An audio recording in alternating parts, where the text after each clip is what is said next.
Opa siz Namangandan kelgan ekansiz, 14-chисло kuni, 14-aprel kuni kelgan ekansiz.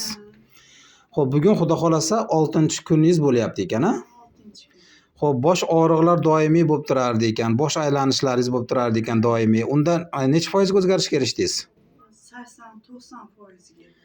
80-90% ga erishdingiz xudo xolasa.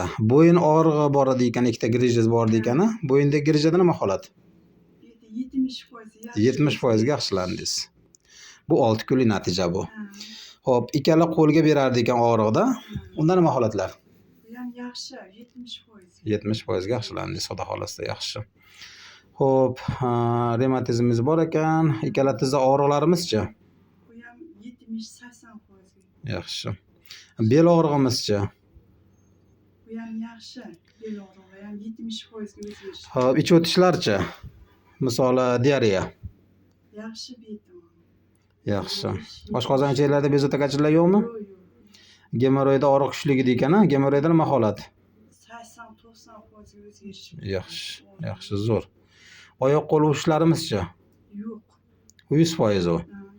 Yaxshi. Klimaks davrida ekansiz opa, qizishlari bor ekan. U qizishlarda o'zgarishlar qancha foizga yaxshilandi? 70-80% ga o'zgarish bo'ldi. 70-80% ham.